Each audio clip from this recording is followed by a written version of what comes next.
우리 오늘 말씀 호세아서 4장 11절에서 19절로 말씀입니다. 다 함께 자리에 일어나셔서 호세아서 4장 11절에서 19절 함께 교독하겠습니다. 음행과 묵은 포도주와 새 포도주가 마음을 빼앗느니라.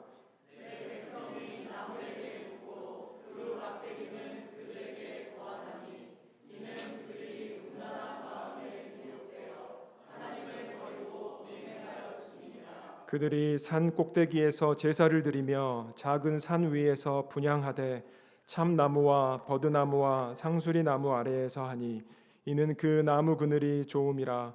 이러므로 너희 딸들은 음행하며 너희 며느리들은 간음을 행하는도다.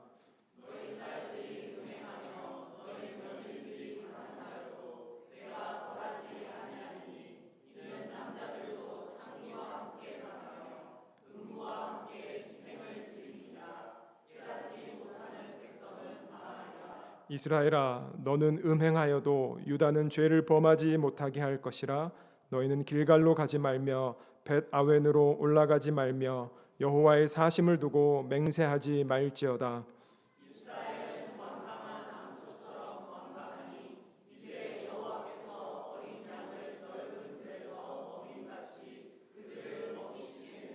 에브라임이 우상과 연합하였으니 버려두라.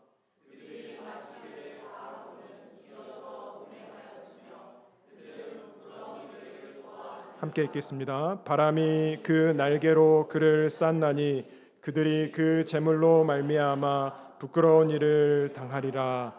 아멘. 우리 자리에 앉으시면서 앞뒤적으로 인사하겠습니다. 안녕하세요. 한 주간 수고하셨습니다. 우리 한번 인사하실까요?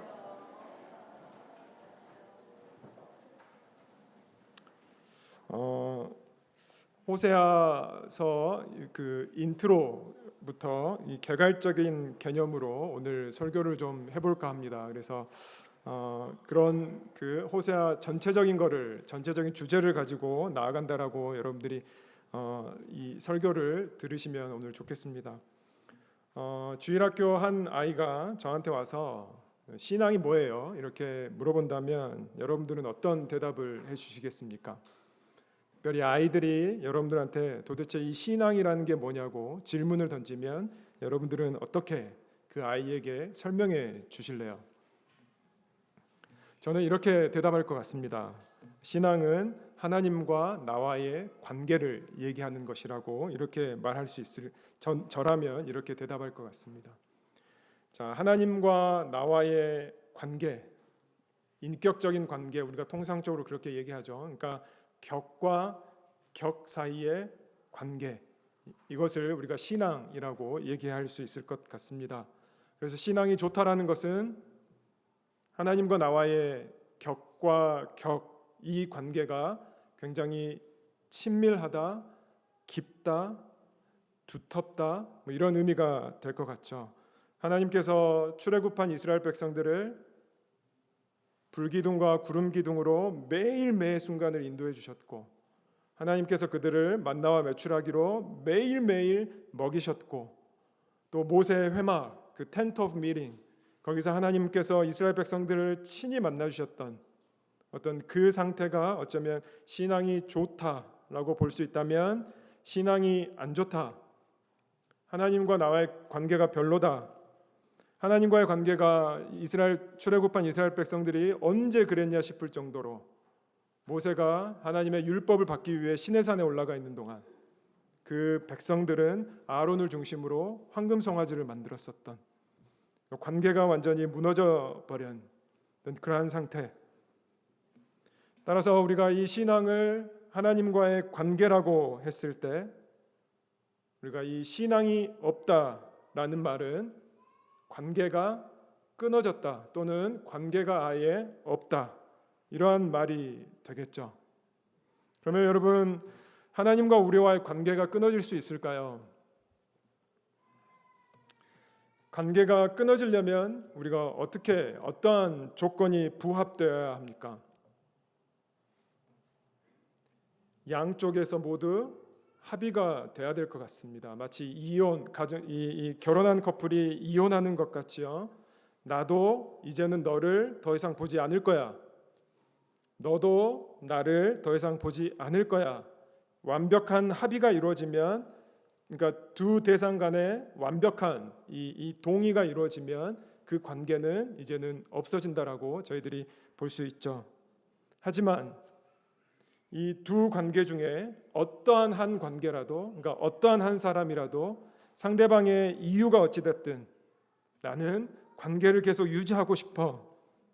그렇다면 이 관계는 비록 불안정하고, 비록 흔들리고, 비록 옥신각신할 수도 있고, 비록 위험하고, 비록 전쟁 같다 할지라도 관계 자체는 깨어지지 않는다라는 것이죠. 언제요? 한 상대방이 그 사람과의 관계를 포기하지 않고 이 관계를 유지하려고 할 때 이 관계는 지속된다는 것입니다. 자, 그러면요, 다시요, 신앙을 하나님과 나와의 관계, 격과 격 사이에 어떤 가장 위대한 관계라고 우리가 다시 명해 본다면, 하나님과 나와의 관계가 끊어질 수 있느냐라는 질문이죠. 여러분, 하나님과 나와의 관계가 끊어질 수 있습니까? 성경은 그렇지 않다라고 끊임없이 우리 가운데 얘기하고 있다는 것이죠. 절대로 끊어지지 않는다라는 것입니다. 왜냐하면 왜 끊어지지 않을까요? 하나님께서 우리를 놓지 않기 때문에요. 우리가 아까 찬양했지 않습니까? 우리는 돌아서지만, 우리는 넘어지지만 여전히 하나님께서는 변함없으신 그 관계를 유지하기 위해서 우리를 포기하지 아니하시기 때문에 우리의 하나님과의 우리의 관계는 절대로 끊어지지 않는다라는 것이겠죠.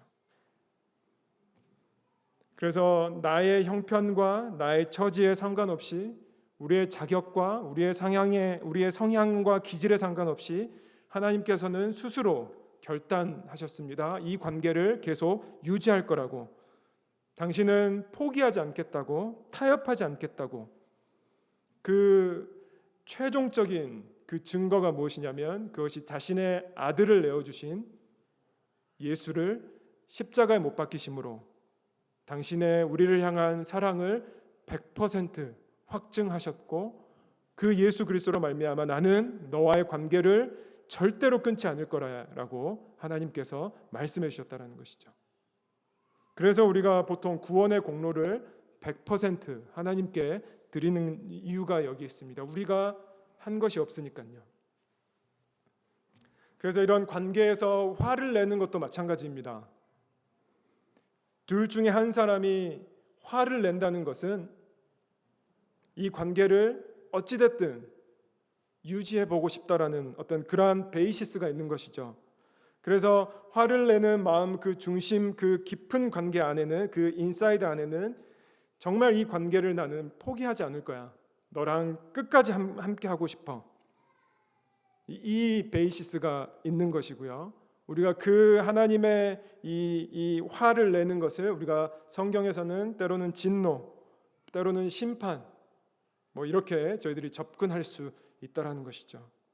자, 그래서 우리가 지금 보게 되는 이 호세아서는 나와 하나님과의 관계에서 하나님 입장에서, 즉 너의 상황과 형편과 마음과 성향과 과거와 그런 거에 상관없이 내가 이 관계를 계속해서 유지해 나가겠다라는 하나님 사이드에서의 하나님 마음을 가장 잘 대변하는 어떤 그러한 책이라고 보시면 될 것 같고요. 자, 앞으로 한 2주, 3주 동안 이 호세아서를 읽어 내려가실 텐데 이 관점을 가지고 이 호세아서를 읽어 내려가시면 좋겠습니다. 자, 하나님께서 어느 정도까지, 그러면 우리와의 관계에서 어느 정도까지 하나님께서 참으실까? 이제 이 질문을 우리가 던져볼 수 있겠죠. 보통 인간관계라고 하면 우리에게 선이라는 것이 있습니다. 그러니까 부부관계도 두말할 나위가 없겠죠. 암묵적으로 동의를 했든 명시적으로 동의를 했든 부부 사이에 반드시 넘지 말아야 할 선이 있고요. 만약에 그 선이 넘어지거나 그 선을 자주 넘으면 그 관계가 위험해지는 거겠죠. 자, 하나님께서 우리 인간에게 어느 선까지 그러면 참으실까? 이 질문을 좀 던져보길 원합니다. 아니요, 더 정확한 질문은 이런 질문이 아닐까요? 하나님께서 인간에게 요구하는 넘지 말아야 할 선이 있을까?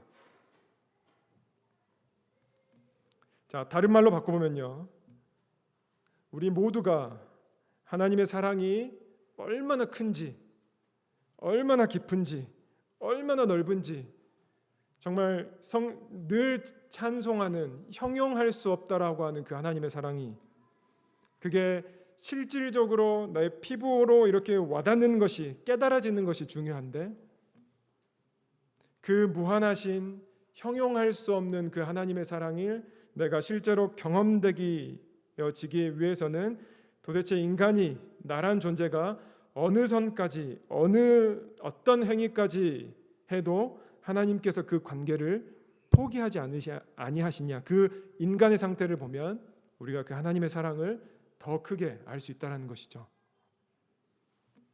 자, 그래서 오늘 본문이 인간이 이 지경까지 가도 하나님께서 그 관계를 포기하지 아니하시는구나, 그 관계를 이어가시는구나, 이거를 너무나 잘 설명해 주는 본문입니다.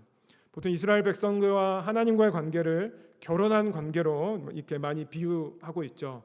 자, 신랑 되신 하나님, 신부 되신 이스라엘 백성들, 또 신부 되신 우리들.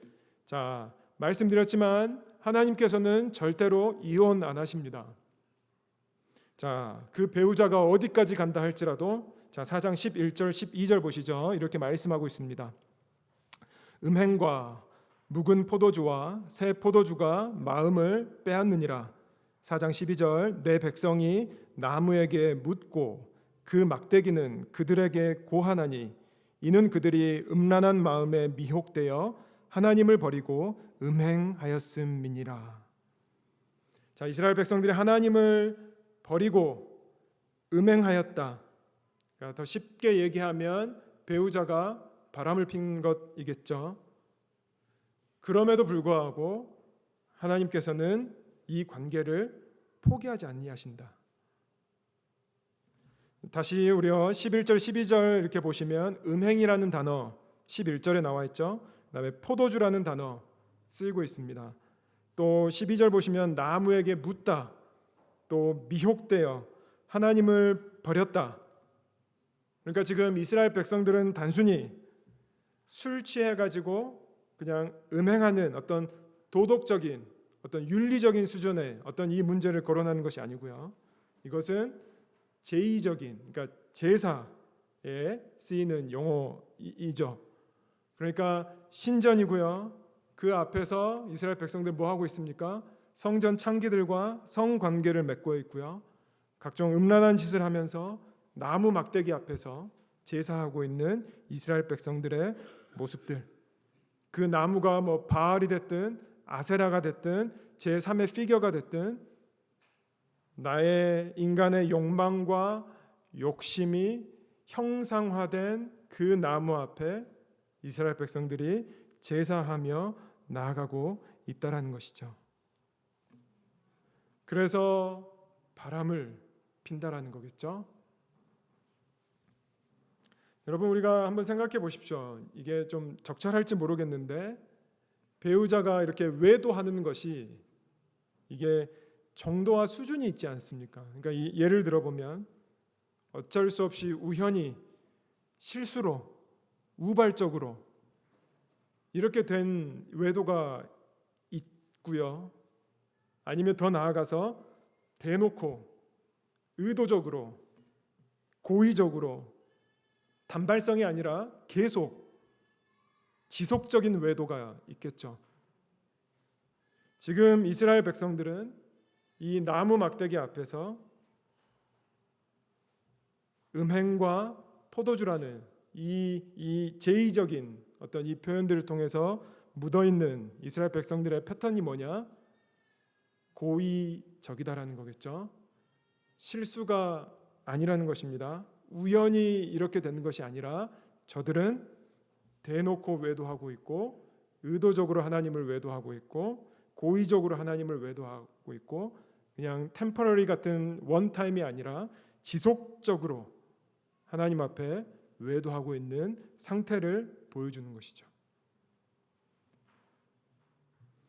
자, 단적으로 그래서 이 이스라엘 백성들이 어느 선까지 갔느냐, 하나님 앞에서 어느 선까지 갔느냐. 제가 이제 이 말씀 앞에 제가 너무 가슴이 아파가지고 제가 이제 참담함이 제 안에 이게 꼭 뭐랄까요, 이 땅에 이제 목회자들 모습을 보여주는 건 아닌가라는 그러한 이제 경각심에서 자, 제사장들이 무너진 모습을 보여주는데요. 이게 이제 어제 본문에 있는데 자 4장 6절입니다. 한번 보시면 제가 표준 세번역을 가져왔는데 이게 본문에 화면에 표준 세번역이 나올지 모르겠습니다. 제가 한번 읽어드리겠습니다. 4장 6절입니다. 내 백성이 나를 알지 못하여 망한다. 너가 제사장이라고 하면서 내가 가르쳐준 것을 버리니 나도 너를 버려서 너가 다시는 나의 성직을 맡지 못하도록 하겠다. 너의 하나님의 율법을 너가 마음에 두지 않으니 나도 너의 아들 딸들을 마음에 두지 않겠다. 자, 제사장이 하나님을 버렸죠. 하나님께서 가르쳐 주신 것을 버렸습니다. 제사장이요. 자, 4장 7절 표준세 번역 4장 7절 제사장이 많아지면 많아질수록 나에게 짓는 죄도 더 많아지니 내가 그들의 영광을 수치로 바꾸겠다. 여러분, 하나님 입장에서 어떻게 보면 제사장이 하나님의 오른팔과 같은 역할을 해야 될 법한데 지금 제사장이 많아지면 많아질수록 짓는 죄가 더 많아지니 영광을 수치로 바꿔버렸다. 여러분, 제사장이 많아지면 많아질수록 왜 죄를 짓는 일이 많아지느냐? 4장 8절 표준세번역으로 읽어드리겠습니다. 4장 8절 그들은 제사장들 그들은 내 백성이 바치는 속죄 제물을 먹으면서 살고 내 백성이 죄를 더 짓기를 바라고 있다. 이게 그 당시에 제사장들의 상태였다라는 것입니다. 여러분, 그러니까 이게 말이 되는 이야기입니까? 물론 제사장들이 백성들이 바치는 이 속죄 제물이 어느 정도 인컴으로 그들의 오는 시스템이지만 그들에게 어떤 마음이 생겼다? 돈을 더 벌고 싶으니까 백성들이 좀 죄를 더 지었으면 좋겠다. 그래서 저들이 더 많은 죄를 지어서 속죄 제물로 계속해서 더 많이 나왔으면 좋겠다. 이게 지금 그 당시에 있었던 제사장들의 그 참담한 현실을 보여주고 있다는 것이죠. 교회에 사람이 왜 많아져야 하느냐? 헌금 많이 거두려고. 와 일맥상통하는, 그래야 목회자의 월급이 늘어나니까 어떤 이러한 맥락이지 않을까요? 그러니까 이러한 이스라엘 백성들의 지금의 이 모습이 굉장히 참담하게, 여러분, 그러니까 제사장이 이러고 있으니까 이스라엘 전체적으로는 완전히 이 외도된 상태가 되겠죠. 자, 그러한 이스라엘이 뭐 같냐라고 성경에서 얘기하냐면 완강한 암소. 자, 4장 16절에서 18절 이렇게 말씀하고 있습니다. 이스라엘은 완강한 암소처럼 완강하니 이제 여호와께서 어린 양을 넓은 들에서 먹임같이 그들을 먹이시겠느냐. 에브라임이, 북이스라엘 백성입니다. 에브라임이 우상과 연합하였으니 버려두라. 18절 그들이 마시기를 다 하고는 이어서 음행하였으며 그들은 부끄러운 일을 좋아하느니라. 이스라엘 백성들이 지금 여기까지 갔다라는 것입니다. 하나님 앞에서요. 제가 이제 지금의 아내랑 예전에 교제할 땐가 이제 결혼하고 막 나서 이제 제 아내가 이제 이런 얘기를 저한테 해준 적이 있습니다. 당신이 머리가 빠져서 대머리가 되는 거 괜찮다. 당신이 뭐 배가 나와도 괜찮다. 근데 바람 피면 나는 힘들 것 같다. 그 말을 하더라고요, 저한테. 지금 하나님과 이스라엘 백성들의 모습이 딱 이런 모습이라는 것이죠. 그래서 하나님을 인간적인 입장에서 접근해 본다면 하나님께서는 이스라엘 백성들을 철저하게 버리셔야 됐죠. 인간적인 관점에서 접근하면요, 그러니까 이스라엘이라는 갈대가 상해버렸습니다. 그리고 이스라엘이라는 등불이 지금 꺼져가고 있습니다. 하지만 처음에 말씀드린 대로요, 하나님께서 그렇지 않다라는 것이죠. 그럼에도 불구하고 너와의 관계를 유지할 거야. 이게 바로 하나님의 선하심. 네가 그런 식으로 외도해도 나는 절대로 포기 안 할 거야. 주의 선하심과 인자하심이 영원하시도다. 여러분, 이 하나님의 사랑의 크기, 넓이, 높이, 깊이, 이런 것들을 보여주는 것이 예수님께서 드셨던 탕자의 비유 아닙니까? 아버지의 재산을 둘째 아들이 달라 그래가지고 나갔다는 것은 여러분 이게 외도죠. 그러니까 실질적으로 아버지를 죽인 것입니다. 유산을 가져간 거니까요. 그런데 아버지가 어떻게 하십니까? 그 모든 재산을 탕진하고 돌아오는 그 둘째 아들, 완전히 아버지의 그 그늘을 벗어나면 본인이 굉장히 잘 살 것 같이 호기롭게 아마 나갔겠죠. 근데 그가 다 탕진하고 나서 완전히 상해버린 모습으로 돌아왔음에도 불구하고 그 아버지가 어떻게 해주십니까? 우리 다 아시잖아요. 두 팔 벌려 그 아들을 안아주시지 않습니까? 옷을 지어주고요, 반지를 끼워주고요, 잔치를 배설하시는 아버지. 그러니까 예수님께서 드셨던 이 탕자의 비유가 그 하나님의 정말 측량할 수 없고 헤아릴 수 없는 그 사랑을 대표적으로 예수님께서 비유로 설명해 주신 것이죠. 여러분, 그 하나님의 사랑의 깊이와 이 크기, 넓이를 너무나 뼈저리게 정말 자각하고 경험하고 피부로 느끼면서 달려갔던 사람이 누구였습니까? 사도 바울. 그러니까 외도를 하는 거라면, 하나님 앞에서 외도를 하는 거라면 아마 사도 바울은 이 끝에, 저 끝에 있었을 것입니다. 왜냐하면 그는 주의 도를 쫓는 자들, 그러니까 예수 그리스도를 따라다니는 자들을 죽이려고 혈안이 돼 있었습니다. 심지어 스데반 집사가 돌로 맞아 죽는 그 현장에서도 동의하며 그가 나아갔었죠. 그래서 그가 예루살렘에서만이 아니라 그의 주의 도를 따르는 자들이 이제 흩어져서 도망가서 타 지방으로, 타 지역으로 가니까 그가 어떠한 조치까지 합니까? 내가 여기서는 안 되겠다. 저 믿는 자들이 모여있는 다메섹까지 가가지고 내가 저들을 잡아서 감옥에 가두든지 죽이든지 내가 저들한테 나아가야 되겠다. 그러면서 그가 정말 혈기왕성하게 정말 혈안이 돼 있는 그 눈빛으로 그는 다메섹 도상으로 갔죠. 근데 거기서 어떤 일이 일어났습니까? 하나님께서, 예수 그리스도께서 사도 바울을 완전히 이렇게 선택하셨죠. 찝으셨죠.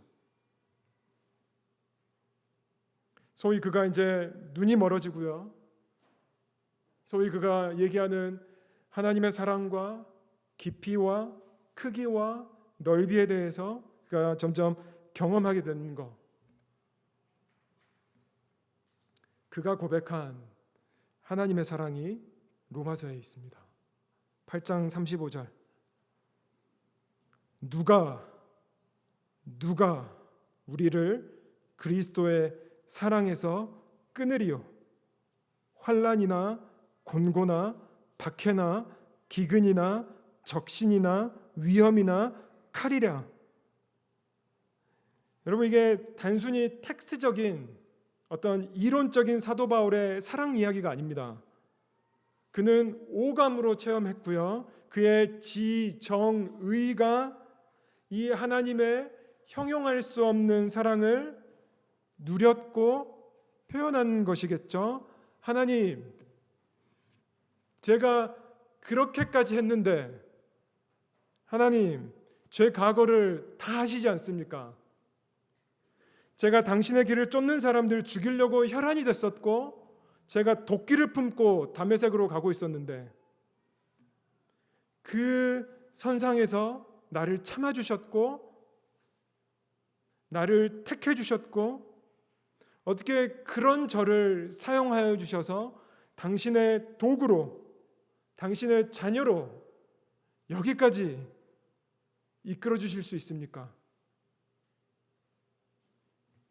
그 사랑이 사도 바울이 알기에 그가 표대를 향하여 달려가는 것이고요. 그 사랑을 알기에 내가 주 예수께 받은 사명, 곧 그 은혜의 복음을 증거하는 일에는 나의 생명을 조금도 아끼지 않겠다라는 그러한 결단으로 사도 바울이 나가는 거 아닙니까? 나의 상태와 상관없이, 나의 과거와 상관없이, 심지어 지금도 하나님과 상관없는 삶으로 계속해서 나아가고 있다 할지라도 여전히 나를 포기하지 아니하시고 우리를 사랑함에 있어서 타협하지 아니하시는 그 하나님의 사랑입니다. 로마서 8장 25절부터 39 로마서 8장 35절부터 39절 누가 우리를 그리스도의 사랑에서 끊으리요 환난이나 공고나 박해나 기근이나 적신이나 위험이나 칼이랴 기록된 바 우리가 종일 주를 위하여 죽임을 당하게 되며 도살당할 양같이 여김을 받았나이다 함과 같으니라. 그러나 이 모든 일에 우리를 사랑하시는 이로 말미암아 우리가 넉넉히 이기느니라. 내가 확신하노니 사망이나 생명이나 천사들이나 권세자들이나 현재일이나 장래일이나 능력이나 높음이나 깊음이나 어떤 다른 피조물이라도 우리를 우리 주 예수 그리스도 예수 안에 있는 하나님의 사랑에서 끊을 수 없으리라. 이게 사도 바울이 경험하고 고백하고 나누고 있는 그 하나님의 사랑의 크기, 깊이, 넓이, 측량할 수 없는 그 하나님의 사랑의 볼륨. 그 하나님의 사랑이 지금 여러분들을 붙들고 계십니다. 그래서 호세아에서 하나님께서 이스라엘 백성들에게 촉구하시는 것이 뭐냐? 호세아서의 전체적인 주제죠. 6장 3절. 그러므로 우리가 여호와를 알자, 힘써 여호와를 알자. 그의 나타나심은 새벽빛같이 어김없나니 비와 같이 땅을 적시는 늦은 비와 같이 우리에게 임하시리라 하니라. 그 사랑의 깊이와 넓이와 크기를 알아가라는 것입니다. 그 하나님께서는 당신의 사랑을 새벽빛같이 어김없나니 정말 그 사랑을 드러내시고 계시하면서 보여주고 계시고 보여주셨고 앞으로도 새벽빛같이 어김없이 계속해서 당신의 그 사랑을 보여주시겠다라고.